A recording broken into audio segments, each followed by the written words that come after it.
Closer to home, and the New South Wales sprinter Luke Davison caused a boil-over by beating hot favourite Chris Sutton in the latest round of the Real Insurance Criterium Series held at Sydney's Heffron Park.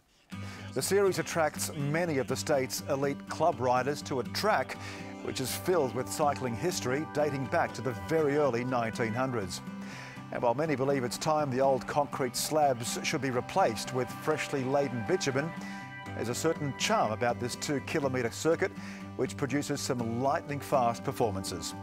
It's a handicap event where the lower grades start some 60 seconds apart before the big guns get underway.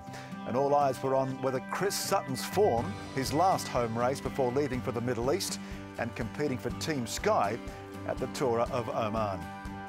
Well, as the last laps counted down, CJ certainly looked in control despite having clocked up around 180 kilometres in training on the morning of the race. It seems the day's regime may have taken its toll, however.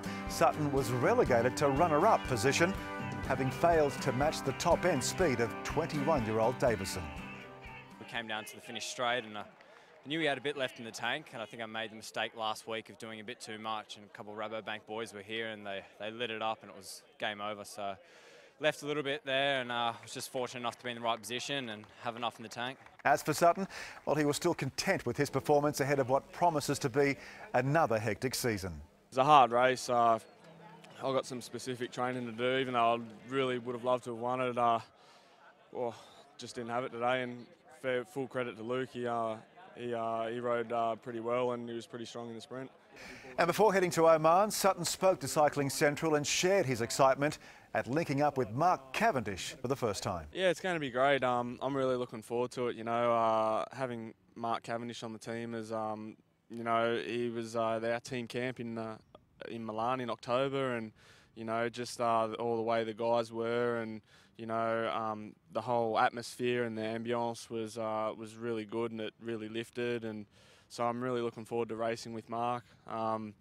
So yeah, I'll start racing with him at Tour of Oman next week, and yeah, really looking forward to it. It's going to be a challenge leading him out and stuff like that. I mean, I know how to do a lead out, but you know, it's Mark Cavendish is the fastest man in the world, and you saw how good Mark Renshaw was at it. So, you know, hopefully I can be just as good.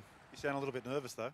Oh yeah, of course. No, I wouldn't say I'm nervous, but it's, you know, it's another challenge, another stepping stone, and I've been talking with my coach Rod Illingworth every few days, you know, and Rod has been with Mark since Mark was a junior, and he knows the way Mark is. He's Mark's coach as well.